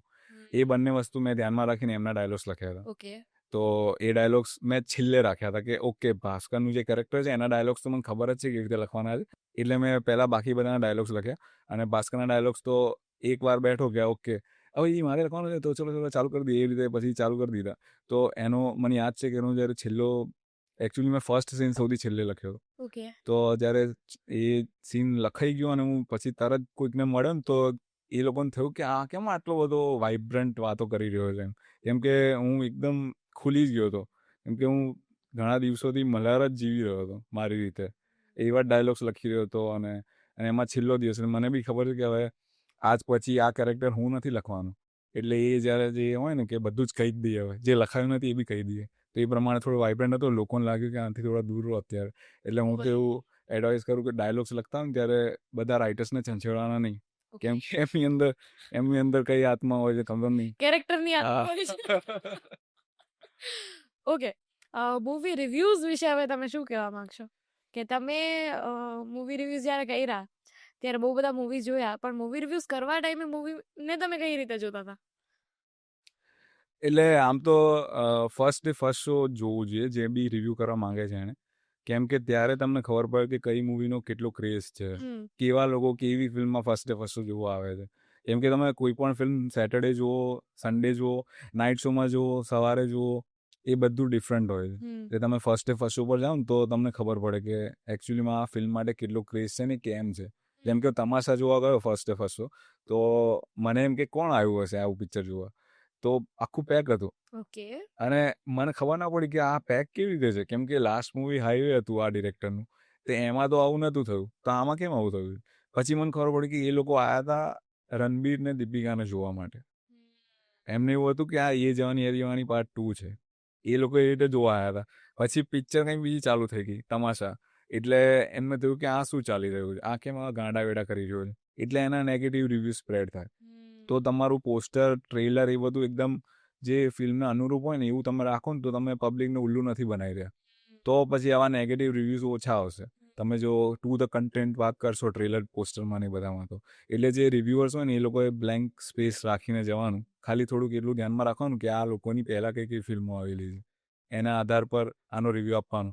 પ્લસ હું જ્યારે રિવ્યૂ કરતો હતો ને ત્યારે એવું ધ્યાન રાખતો હતો કે આજુબાજુવાળા લોકોનું કેવું રિએક્શન છે, જેમાં એ આજુબાજુ બેઠા છે હોલમાં. કેમ કે મને એવું લાગ્યું કે આ તો બકવાસ જોક છે, પણ 50 લોકો હસી રહ્યા છે, તો મે બી સારો જોક હશે. મારા ટેસ્ટનું નહીં હોય, પણ લોકોને ગમી રહ્યું તો એમના ટેસ્ટનો હશે. એટલે હું એવું ના કહી શકું કે પિક્ચર બકવાસ છે. એવું કહેવું જોઈએ કે આ કદાચ ભણેલા લોકો માટે નથી, પણ જે લોકોને એન્જોય કરવું છે એમને મજા આવે. તો આવું કંઈક વચ્ચેનો રસ્તો કાઢવો પડે. કે મને નથી ગમ્યું એટલે પિક્ચર નહીં જ ગમે, એ વાળો થોડો ખોટો એટીટ્યૂડ છે. અને થોડાક લિબરલ રહેવું જોઈએ જે બી રિવ્યૂઝ કરે છે એ લોકોએ, અને બીજા રિવ્યૂઝ પણ વાંચવા જોઈએ એ લોકોએ, જેથી ખબર પડે કે એ લોકો ક્યાં સ્ટેન્ડ કરે છે, બીજા લોકો શું કહી રહ્યા છે. બટ જનરલી મોસ્ટ ઓફ રિવ્યુઅર્સના રિવ્યૂઝ સમાન જ હોય છે. એવું કંઈ ઉપર છે આસમાન જમીનનો ફરક હોય એવું બહુ રેર થતું હોય. લોચા લાપસીનો? હા. મેં એમાં સૌથી પહેલા સ્ક્રિપ્ટ રાઇટરને ક્રેડિટ આપી. બિલકુલ, thank you so much, thank you. પણ મને એમ થયું કે મેં 50% જ બરોબર કર્યું એમાં. મેં કાલે એકચ્યુઅલી તમારો પોડકાસ્ટ જોયો, બરોબર? હા. એમાં તમે કીધું કે સ્ક્રિપ્ટ રાઇટર અને રાઇટરને ક્રેડિટ આપવા જોઈએ, બરોબર, અને ડિરેક્ટરને આપવા જોઈએ. પછી મેં મારો રિવ્યૂ જોયો કે મેં આપ્યા જ કે નહીં, મેં આપ્યા જ, પણ મેં તમારું નામ નતું લીધું. હા, એટલે લોકો એવું કહેતા હોય છે કે રાઇટરનું નામ પોસ્ટર પર હોવું જોઈએ કે ના હોવું જોઈએ. તો જેમ લોકો જ ઓળખતા થઈ જાય કે આ એક્ટર ફલાણો એક્ટર, એનું નામ આ છે. કેમ કે લોકો ઓળખે છે એટલે પ્રોડ્યુસરને પછી એનો ચહેરો બતાવવાની ઈચ્છા થાય પોસ્ટર પર. નહીતર તો એવું બી ના કરત. સિમ્પલ કોઈક વસ્તુ મૂકી દે, ગાડીની પિક્ચર છે તો ગાડી મૂકત એમ, કે BMW ગાડી છે તો BMW ગાડી મૂકી દે. માણસોની ક્યાં જરૂરત છે, પણ માણસની ફેસની વેલ્યુ છે એટલે મૂકે છે. સેમ તમે જ્યારે રિવ્યૂ કરો છો ને કોઈને ઉલ્લેખ કરો છો કોઈકના નામનો, કે આ ફલાણા વ્યક્તિએ સારી લખી છે, એનું નામ આ છે, તો લોકોને થાય કે અચ્છા આની બી વેલ્યુ છે તો એનું બી નામ મૂકી દઈએ. એટલે મને એવું લાગે છે કે બહારના જે લોકો છે એ લોકો જેટલું મેન્શન કરશે કે ફલાણી વ્યક્તિ આણે ફિલ્મ બનાવી છે, તો એ લોકો જેટલું તવજ્જો આપશે એના કારણે પ્રોડ્યુસર્સ પછી આ તરફ આવશે કે સારું ચલો નામ મૂકી દઈએ. આમ તો આપવું જ જોઈએ. કંકોત્રી પર તમે જુઓ જેના લગ્ન હોય એના મમ્મી પપ્પાના નામ તો હોય જ છે કવર પર, અંદર ભલે 50 લોકોના નામ હોય, ત્યાં થોડી મૂકવાનો હોય નામ, તો બહાર મૂકવાના જે મમ્મી અને પપ્પા હોય. એક્ઝેક્ટલી. તો પોસ્ટર પર હોવા જોઈએ નામ. અને મને લાગે છે કે સારા મેકર્સ જે હોય છે એ લોકો આપે જ છે. લોચા લાપસીના પોસ્ટર પર મારું નામ હતું. તો અને પ્રીમિયરના પાસ પર હું જોતો હોઉં છું ને એમાં રાઇટર્સનું નામ નથી હોતું. લોચા લાપસીના પ્રીમિયર પાસ પર પણ હતું. તો એમાં મને લાગે કે એ સુધારો થવો જોઈએ. અને સારી લખાઈ હોય તો ક્રેડિટ આપવામાં વાંધો શું છે. બરોબર છે. તો તમને એવું લાગે કે રાઇટર્સ હજી અંડરરેટેડ છે આપણી ઇન્ડસ્ટ્રીમાં? આમ તો ડિરેક્ટર્સ પણ છે જ. આમ તો એ બી મેકર્સ જે છે એ લોકો અંડરરેટેડ ઘણા. ડુ યુ ફીલ કે એ લોકો બી પ્રમોશન્સમાં જવું જોઈએ તો એ લોકોની એ ફેસ વેલ્યુ વધે? હા, એ લોકો પ્રમોશનમાં, પણ એમાં કેવું હોય છે કે પ્રમોશન નક્કી તો પ્રોડ્યુસરના ગ્રુપવાળા જ કરતા હોય છે. પછી એમાં 5 એક્ટર્સ હોય તો પછી કેટલા લોકોને લઈ જાય એવું બી વિચારતા હોય. લોચા લાપસીમાં અમે લોકો ગયા હતા, હું, સચિનભાઈ, મલ્હારભાઈ સાથે જતા હતા. જલસો પોડકાસ્ટ હોય છે એમાં બી ગયા હતા અમે. તો જ્યાંથી આવકાર મળતો હોય ત્યાં જઈએ જ છે, એવું કંઈ છે નહીં. પ્લસ અમે થિયેટર વિઝિટ્સમાં ગયા હતા. બહુ રેરલી લોકો જતા હોય છે, રાઇટર, ડિરેક્ટર, એ લોકો થિયેટર વિઝિટ્સમાં ઓછા જતા હોય છે. હું તો એવું કહીશ કે જેની બી ફિલ્મ આવે એ લોકોએ ક્રાઉડ સાથે ફિલ્મ જોવી જોઈએ. જો તમારે એક્ઝેક્ટલી સમજવું હોય કે મારા કઈ જગ્યાએ વર્ક કરે છે નથી કરતું મૂવીમાં, તો એ ક્રાઉડ સાથે ફિલ્મ જોવાથી વધારે આઈડિયા આવે. ક્રિટિક્સ તમને અફેક્ટ કરે? ના, કેમ કે હું પોતાના માટે સેલ્ફ ક્રિટિક વધારે સારું છું, એટલે હાર્શ ક્રિટિક છું મારા પર. તો મને એવું થઈ જાય કે હા મને ખબર છે આમાં થોડોક લોચો છે, તો તમે લોકો બી કહેશો તો ઇટ્સ ઓકે. એટલે મેં પહેલાંથી જ મેં બિગ સ્ક્રીન પર ફિલ્મ જોઈ લીધી હોય તો મને આઈડિયા હોય કે આમાં થોડી ગડબડ આ જગ્યા પર થઈ છે, તો લોકો કહેવાના જ છે. બટ ઘણી વાર એવું બી થાય કે એ લોકોને દેખાતી જ નથી હોતી ગડબડ, ત્યાં સુધી બી નથી પહોંચ્યા હોતા, કેમ કે એ લોકો ફર્સ્ટ ટાઈમ જોતા હોય છે અને હું ઘણી બધી વાર જોઈ ચૂક્યો હોઉં છું. પછી મને થાય કે અહીંયા. બટ એ તો સેલ્ફ ઇમ્પ્રુવમેન્ટની વાત છે. અને ક્રિટિક્સનો બી એક નજરિયો હોય છે, એને દિલ પર ના લેવાનું હોય. એ લોકો કહે કે જોરદાર ફિલ્મ છે તો ખાલી સ્માઇલ આપવાની હોય, અને કહે કે ભંગાર ફિલ્મ છે તો બી ઓકે નેક્સ્ટ ટાઈમ ધ્યાન રાખીશું, કંઈ સ્માઇલ આપવાની હોય. બહુ વધારે કંઈ દિલ પર ના લેવાનું. મગજમાં નહીં લેવા. હા, મૂવી રિવ્યુઝ માટે મને તો લોકો એમ કહી દીધું બંધ કરી દેવાના, રિવ્યુઝ કરવા જ ન જોઈએ. કેમ? મહેનત કેટલી લાગી એક પિક્ચર બનતા? 2 મિનિટમાં મૂવી રિવ્યુ કરીને આવી જાવ તમે લોકો. ના, મને તો એવું હતું કે ગુજરાતી ફિલ્મ ઇન્ડસ્ટ્રીને શેની જરૂર છે, એવા બધા પ્રશ્નો પૂછાતા હતા, તો મને એવું લાગતું હતું કે સારા રિવ્યુઅરની જરૂર છે. ઓકે. જેમ કે એક ટાઈમ હતો ને જ્યારે આજે ધ્વનિતે કીધું એટલે ફાઇનલ એ સેગમેન્ટમાં રિવ્યૂ કરતા હતા રેડિયો પર, તો એનું ફેન ફોલોઈંગ ઘણું બધું હતું. એટલે કોઈ વાર કીધું હોય ને કે આ પિક્ચર જોવા જજો તો લોકો જાય જ.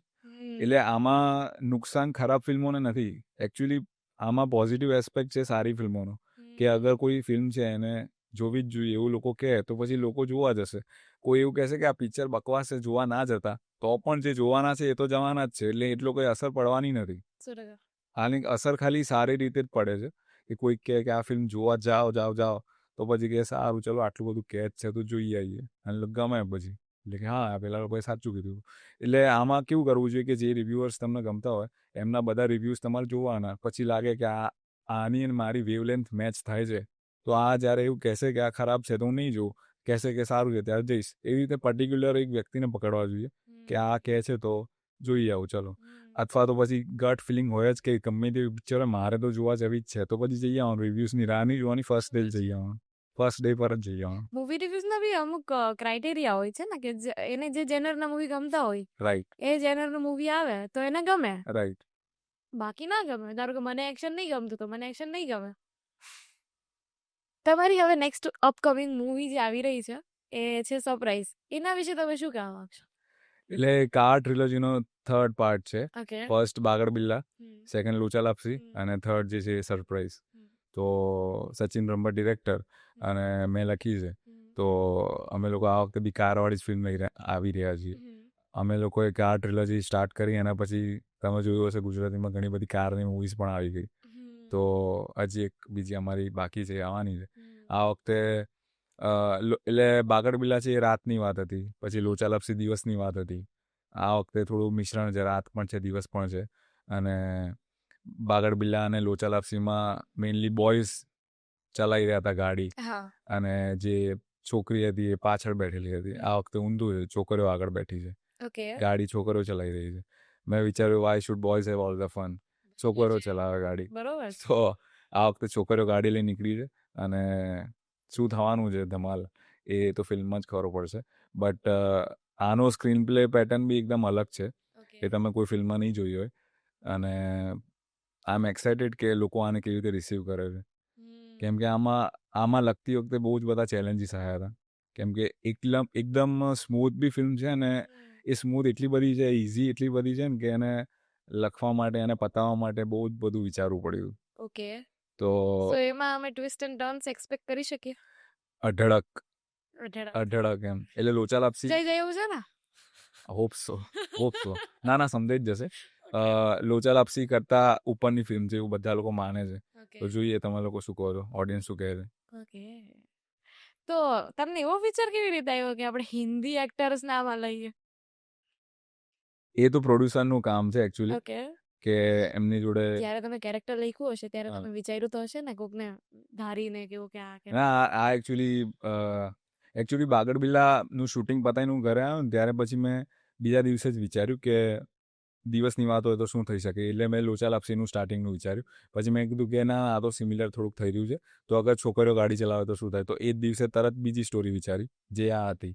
એટલે મેં પહેલાં લોચા લાપસીની આગળની 15 મિનિટ વિચારી, એ જ દિવસે સરપ્રાઈઝની આગળની 15 મિનિટ વિચારી. પછી લોચા લાપસી આખી લખાઈ ગઈ, પછી હવે નેક્સ્ટ શું કરવી છે, તો સરપ્રાઈઝની હજી હતી એ વિચારી આગળ. તો એમાં મારે એવું હતું કે આમાં થોડીક પેટર્ન્સ ચેન્જ કરી, હવે થોડુંક કારની ફિલ્મો લખતા આવડી ગઈ છે, બનાવતા આવડી ગઈ છે એવું થયું. તો થયું કે આ થોડુંક ચેલેન્જ તો થોડુંક મોટી કરીએ, એટલે આ વખતે થોડુંક અઘરું કર્યું છે. એ તમે દેખશો એટલે ખ્યાલ આવી જશે કે શું અઘરું કર્યું છે.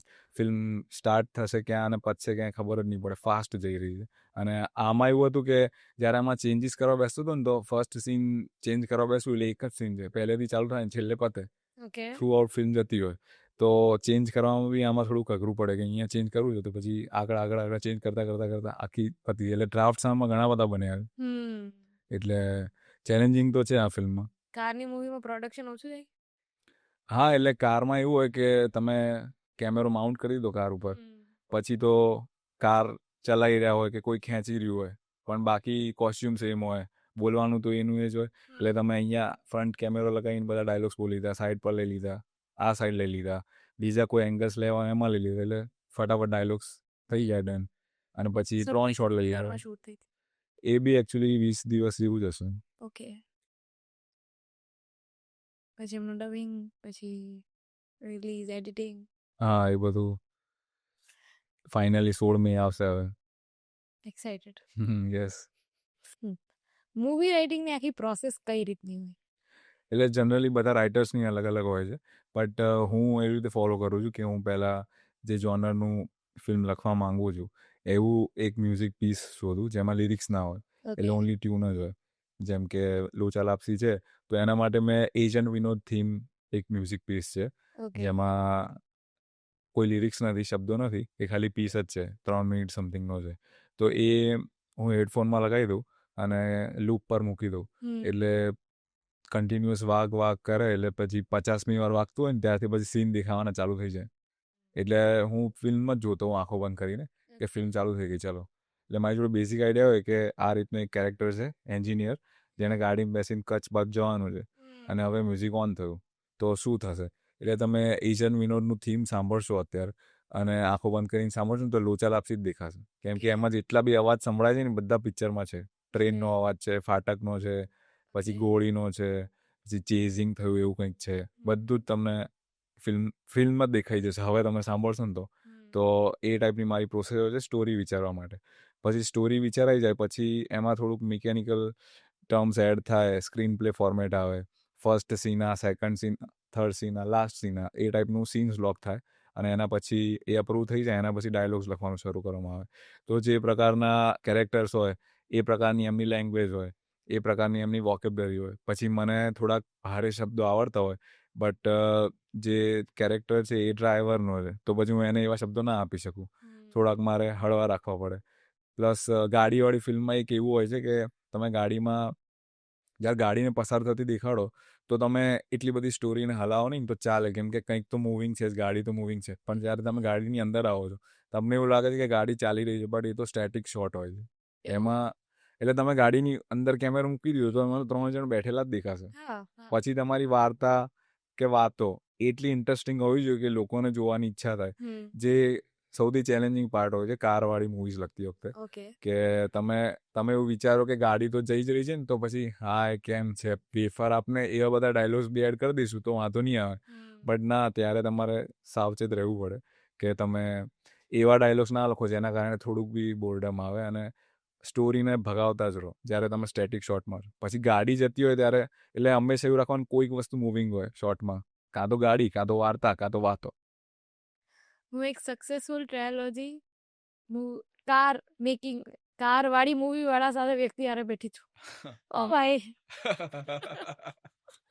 આમાં એવું બી છે કે સચિન બ્રહ્મભટ્ટ અને હું અમે બંને કારના થોડાક શોખીન છીએ, એટલે અમે મોસ્ટલી કારની ટ્રાવેલિંગ જોડે બી બહુ કરી છે, અને ઇન્ડિવિજ્યુઅલી બી ઘણી કારમાં તો મેં ઘણું સફર કર્યું છે. ઓકે. અને મને અત્યારે તમારી પાસે કાર વાળી વસ્તુઓ સાંભળવાની એટલે વધારે મજા આવે છે કે તમે એક સક્સેસફુલ સ્ટોરી લખી છે. હવે ગમે એ વ્યક્તિ આવીને અમે તો કાર વાળી મૂવી બનાવી, પણ એમ ના હોય ને. એમ ના હોય, પણ એટલે હું ઈચ્છું છું કે બધા લોકો કાર ટ્રિલોજી જોવે.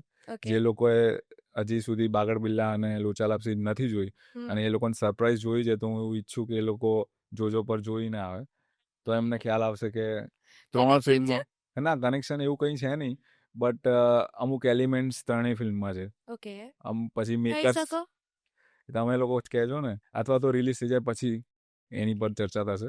બટ મેકર સેમ છે, પછી ડિરેક્શન ટીમ સેમ હતી, તો એવું બધું અમુક સેમ ફેક્ટર્સ પણ છે.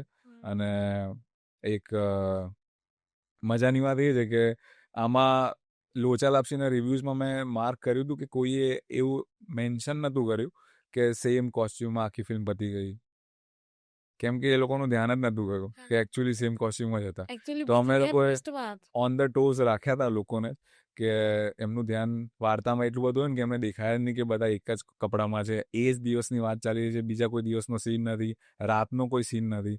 તો એકચ્યુઅલી અચીવમેન્ટ છે અમારા લોકો માટે. બટ એટલું બધું બી અચીવ નહોતું કરવાનું કે લોકો મેન્શન જ ના કરે કે આ લોકોએ આટલી મહેનત કરી હતી. તો હું ટ્વિસ્ટ ઓવર ટ્વિસ્ટ એટલા હતા કે મને છેલ્લે એમ વિચાર, ઓ ભાઈ આ ગુજરાતી ઇન્ડસ્ટ્રીની મૂવી છે. ના, અમે ખાલી ફિલ્મ બનાવીએ છીએ, ખાલી લેંગ્વેજ ગુજરાતી હોય છે. એવું નથી કે ગુજરાતી ઇન્ડસ્ટ્રીની ફિલ્મ. ઘણા બધા લોકોએ કીધું કે હિન્દીમાં રીમેક બનવી જોઈએ. બનવી જ લેટ સી કે શું થાય છે. બરાબર. બટ 100% બનશે ભાઈ આવી. એટલે આ સરપ્રાઇઝમાં બી લોકો એવું જ કહે છે કે આ તો બોલિવૂડ લેવલની જ ફિલ્મ છે. બટ અમે ખાલી એવી રીતે જ ફિલ્મ બનાવીએ કે જે અમને લોકોને જોઈ ગમે બિગ સ્ક્રીન પર. હા, બીજી બી એક વાત કે બિગ સ્ક્રીનવાળી ફિલ્મો હોય છે અમારી. મેં બાગડ બિલ્લા બી અલગ 9 વાર જોઈ હતી થિયેટર્સમાં. પછી મેં ઘરે જોઈને તો મને લાગ્યું કે બિગ સ્ક્રીનની મૂવી હતી આ. તો જે લોકોએ ઘરે જોયું એમને કદાચ ઓછી મજા આવે. બિગ સ્ક્રીનનું અલગ જ ફીલ હોય છે. હા, બિલકુલ. સેમ લોચા લાપસી અને સેમ સરપ્રાઇઝમાં પણ એવું જ છે. તો તમે લોકો જોવા માંગતા હોય તો થિયેટર્સમાં જ જજો 16 મે. લોચા લાપસીનો એક કેરેક્ટર વિભવી ઉપાધ્યાય, એના સાથે તમારો એક્સપિરિયન્સ કેવો રહ્યો હતો? અનફોર્ચ્યુનેટલી અત્યારે તો એ હયાત નથી, બટ જ્યારે હતા ત્યારે એકદમ ખુશ મિજાજ અને એકદમ ફાયરિંગ કેરેક્ટર હતું એમનું. મને યાદ છે કે એક દિવસ એમનું જે એન્ટ્રી સીન છે એ વાળું શૂટિંગ ચાલતું હતું, અને અમે એમનું શોટ પતી ગયું હતું એટલે સાઈડ પર બેઠા હતા. તો અમારી વાતચીત શરૂ થઈ, અને ત્યારે અમે લોકોએ એક વાત કરી કે વર્લ્ડ સિનેમા જોવે છે કે નહીં, એમણે મને પૂછ્યું. તો પછી અમે લોકોએ એવું ડિસ્કશન કર્યું કે કઈ ફિલ્મો સારી, કઈ ફિલ્મ જોઈ છે, કઈ ફિલ્મ એમને જોવી જોઈએ. તો અમારું ફિલ્મ રેકમેન્ડેશન પણ એકબીજાને જતું હતું. અને એ વખતે IMDb ટોપ 250 એવું તમે ગૂગલ પર સર્ચ કરો ને તો એમાં લિસ્ટ આવે છે 250 મૂવીઝનું, રેન્ક કરેલી 1 થી 250 સુધીની. તો એ અમે લોકો ડિસ્કસ કરતા હતા કે આ ફિલ્મ જોઈ છે, આમાં આ સારું હતું, આ ખરાબ હતું, પછી સેકન્ડ, થર્ડ, ફોર્થ એવી રીતે ગયા હતા. તો આઈ થિંક કે 80-100 સુધી ગયા હતા. પછી એવું નક્કી થયું કે હવે હજી બાકી છે, શૂટિંગ બી બાકી છે, આગળ બી મળવાનું જ છે, તો આગળ ડિસ્કસ કરીશું. બટ એવો ચાન્સ પછી ફરી મળ્યો નહીં, અને હમણાં તો એ હયાત નથી. બસ દુઃખ એ વાતનું છે કે એમણે આટલું જોરદાર પરફોર્મન્સ આપ્યું હતું, લોકોને ગમ્યું હતું બી ખરી, રિવ્યુઅર્સે પણ વખાણ્યું હતું, બટ કોઈ એવોર્ડ ફંક્શનમાં એમનું મેન્શન ન થયું. તો એક સવાલ ઊભો કરે છે કે તમે જ્યાં સુધી જીવિત છો કે હયાત છો ત્યાં સુધી જ તમારી કદર ને વેલ્યુ છે. તમે ગયા પછી એક સેકન્ડમાં બધા ભૂલી જાય છે. તો આઈ હોપ કે લોચા લાપસી બધા જ ગુજરાતીઓ જોવે અને એમનું કામ દરેક ગુજરાતી જોડે સુધી પહોંચે. અને એ હિન્દીમાં તો એટલા ફેમસ હતા જ, ગુજરાતી એમની પહેલી અને અનફોર્ચ્યુનેટલી છેલ્લી ફિલ્મ થઈ ગઈ. તો બધા લોકો અમારા માટે નહીં પણ એમના માટે તો લોચા લાપસી જોવી જ જોઈએ. Tribute to her. આપણે રેપિડ ફાયર લઈએ હવે. Okay, you ready? Hope so. Okay. સૌથી વધારે પ્રેરણા તમને ક્યાંથી મળે? બુક્સથી કે પછી મૂવીઝથી? ઇન્સ્પિરેશન તો મૂવીઝથી. ઓકે. સવારે જાગીને લખવું વધારે ગમે કે રાતે જાગીને લખવું વધારે ગમે? ડેડલાઇન નજીક આવતી હોય ને ત્યારે. ઓકે. સિનેમા એટલે શું થાય? મતલબ સિનેમા નો એક વર્ડમાં તમારે જવાબ આપવો હોય, સિનેમાને એક વર્ડમાં એક્સપ્લેન કરવું હોય તો શું? એક લાઇનમાં કરું તો સિનેમા માં પણ છે અને માશુકા પણ. ઓકે. તમારું ફેવરિટ મૂવી ઓલ ટાઈમ? મેં કીધું એમ રોકસ્ટાર. ઓકે. હવે હું તમને એવું પૂછું કે ફેવરિટ ઇમ્તિયાઝ અલી મૂવી તો? તો એટલે બેસ્ટ ઇમ્તિયાઝ અલી મૂવી તમાશા. અને તમારું ફેવરિટ? એમાં બી રોકસ્ટાર? એમાં તો રોકસ્ટાર જ, પણ પછી બદલાઈ ગયા છે પ્રેફરન્સ. હા, એટલે મેં કીધું કે એમની બેસ્ટ ફિલ્મ તમાશા છે. ઓકે. હા અને તમે જે રોકસ્ટારમાં જે તમને પેલું થયું હા, કે એટલે જેવું એમને થયું છે ને એવું છે કે ઘણો ટાઈમ થઈ ગયો છે, તો ઠીક છે, હવે બેટર બની શકે છે રોકસ્ટાર 2માં. All the best sir. Okay. કોઈ વિલન યાદ છે તમને જે તમારો ફેવરિટ હોય? વિલન ના એટલે ગ્રે શેડ જેમણે પ્લે કર્યો હોય હીરો તરીકે જ એ રીતે ગોડફાધરનું માઇકલ કોર્લિયોની જે છે એ કેરેક્ટર એટલે સેકન્ડ બેસ્ટ ફિલ્મ કઈ મારી ફેવરેટ તો એ ધ ગોડફાધર છે. ઓકે. હોલિવૂડ કે ગુજરાતી? આમ તો ગુજરાતી. ખરેખર? હા પણ તમારા હોલિવૂડ એટલી ફિલ્મો નથી જોતો જેટલી બહુ ચર્ચિત થઈ હોય કે જેના રિવ્યૂઝ જોરદાર આવે એ જ જોઉં છું. ગુજરાતી મોસ્ટલી જોઉં છું કેમ કે લોકો શું બનાવે છે એની બી ખ્યાલ તો હોવો જોઈએ ને એટલે. હા યાર, આજુબાજુ શું થઈ રહ્યો છે. ફેવરેટ ઇમોશનલ સીન જે તમે જોયો હોય? અત્યારે પહેલો યાદ આવ્યો એ કહી દઉં તો બર્ફીમાં રણબીર કપૂર નીકળે છે અને એની એ બતાવે છે એક્ટ કરીને કે મારી જોડે તો સાયકલ છે, તારો પતિ અમીર છે, એની જોડે ગાડી છે, હું તો આટલામાં ખુશ છું, આમ જેમ એક્ટ કરે છે પણ ચિંતા નહીં હું હસીશ. એ વાળો જે ઇમોશનલ સીન હતો એ સુપર હતો. અત્યારે પહેલો યાદ આવતો એ કહી રહ્યો છું. તમે કોને ચૂઝ કરશો, શાહિદ કપૂર કે Ranbir Kapoor? Tough one but Ranbir Kapoor already એમને બહુ જ બધા ચાહે છે, શાહિદ કપૂરને બી ચાહે છે પણ રણબીર કપૂરનું સ્ટારડમ બહુ વધારે છે તો જે લોકો થોડાક અંડર રેટેડ છે એમને સપોર્ટ કરું તો શાહિદ કપૂર. શાહિદ કપૂર કે રિતિક રોશન? નાનો હતો ત્યારે રિતિક રોશન પણ હમણાં શાહિદ કપૂર. ઓકે. શાહિદ કપૂર કે રણવીર સિંહ? શાહિદ કપૂર. શાહિદ કપૂર કે Irfan Khan? Again tough one but હવે તો શાહિદ કપૂર જ છે તો મારી ઈચ્છા છે કે શાહિદ કપૂર જોડે એક ફિલ્મ કરીએ. ઓકે. મને ઈચ્છા છે કે લોચા લાપસીની અગર હિન્દીમાં રીમેક બને તો શાહિદ કરે એમાં મેઇન કેરેક્ટર. શું લાગે છે? अभी इमेजिन हो रहा है मुझे, बहुत मजा आएगा. Okay. Favourite song lyrics? I think फिर से उड़ चला, okay. Irshad Kamil. Okay. Favourite actor to write for? Favourite actor જેના માટે તમને લખવું ગમશે? એક ફિલ્મ તો કરવી છે શાહરુખ ખાન જોડે. અ, કેવી ફિલ્મ એ નથી વિચાર્યું hmm. But let's see. Favourite actress જેના એક્સપ્રેશન્સ બધું કહી દેતા હોય? આઈ થિંક વિદ્યા બાલન, કાજોલ એ બંને. એક. એક જ તો Vidya Balan. Okay. Favourite Zener કે જેમાં તમને લખવું ગમતું હોય? એકચ્યુઅલી મેં વિચાર્યું હતું કે લવ સ્ટોરી લખીશું રાઇટર Okay, બનીને okay. બટ થ્રિલર ફિલ્મો લખી કાઢી છે હા, તો અને વિતંતન. હવે જોઈએ લવ સ્ટોરી પર આવીશું. Okay. Favourite screen writer in India? Salim Javed. Okay. Favourite line કે જે તમે લખી હોય અને તમને સૌથી વધારે ગમતી હોય? મેં લખી હોય એ તો બહુ ટફ વન છે.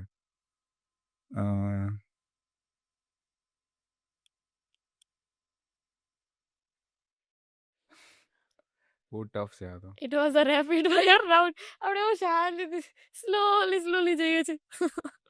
મને યાદ જ નહીં આવી પણ બાગડ બિલ્લાની એક શાયરી મેં જે ચિરંજીવના કેરેક્ટરને આપી હતી એ મને એવું લાગ્યું હતું કે આ થોડુંક હટકે લખાઈ ગયું તો એ શાયરી હતી કે જવાની સ્થિતિમાં જવાની રહી છે, હવાની બદલતી રવાની રહી છે, જુદાઈ સમાઈ છે દિલના ખૂણામાં, જે પાગલ ફકીર બનાવી રહી છે.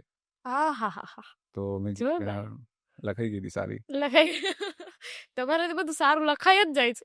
સારું લખાઈ જ જાય, ખરાબ હોય એ જ જાતે લખ્યું હોય તો પછી એને ઇમ્પ્રૂવ કરવા. તારો થયોમાં કેટલું સ્પીડમાં લખી નાખ્યું તમે જે કીધું એ પ્રમાણે. Movie climax, all time favourite movie climax? Kahaani. Okay. Love at first watch film? એવી નામ આપું કે જે લોકો જોવે તો the green mile. Green mile. The green mile. હા, ટોમ હેન્ક્સ છે એમાં. એ મેં જોયું ત્યારે મેં કીધું કે આ તો હું કોઈ દિવસ નહીં લખી શકું. ઓકે. ફેવરિટ બુક જે બધા આજે જ વાંચી લેવી જોઈએ? માનવ કોલ કરીને એક્ટર છે જે લખે પણ છે એમની કોઈ પણ બુક. ઓકે. લેટેસ્ટમાં હમણાં પતઝડ આવી હતી એ વાંચી હતી મેં તો એ સુપર હતી. અને favourite underrated movie? Underrated movie the legend of 1900. Okay. Favourite line from your life script? Favourite line from my life script, તૈયારી હશે તો અડધેથી પાછા નહીં ફરો. એ બધા લોકોએ ફોલો કરવું જોઈએ તો ક્યાં અટકશો નહીં. વાહ, વેરી નાઇસ. તો this is it. This is from my side. Mitu ટોક્સના ક્વેશ્ચન્સ. અને મિતુ ટોક્સમાં આવીને તમને કેવું લાગ્યું? મજા આવી ગઈ, ખરેખર મજા આવી. પાણી કોફી બધું જ મસ્ત હતું ને હોસ્ટ પણ એટલા મસ્ત હોય તો પછી વાતો કરવાની મજા જ આવે. આઈ હોપ કે લોકોને પણ જોવાની મજા આવે. મજા જ આવશે 100%. અને thank you so much. Thank you, we are thank you. Glad Thank- કે તમે અહીંયા આવ્યા અમારા મને પણ બોલાવવા. મજા આવી. ધન્યવાદ. તો આ હતો આજનો પોડકાસ્ટ. કેવો લાગ્યો તમને આ પોડકાસ્ટ? પ્લસ તમે કોઈ પણ આવા ડિરેક્ટર્સ સાથે પોડકાસ્ટ જોવા માંગતા હોય તો પ્લીઝ કમેન્ટ કરો. તમારું કોઈ ફેવરિટ મૂવી હોય, એના ડિરેક્ટર વિશે પણ જો તમે જાણવા માંગતા હોય, મૂવીનું મેકિંગ કઈ રીતે થયું એ જાણવા માંગતા હોય તો કમેન્ટ કરો અને જણાવો એ મૂવીનું નામ. પ્લસ તમે જે પણ ગેસ્ટનું કહેશો, જે પણ ક્વેશ્ચન્સનું કહેશો એ અમે બિલકુલ ફોલો કરીશું. સો stay tuned with Mitu talks. અને યસ, સબસ્ક્રાઈબ કરવાનું ના ભૂલતા.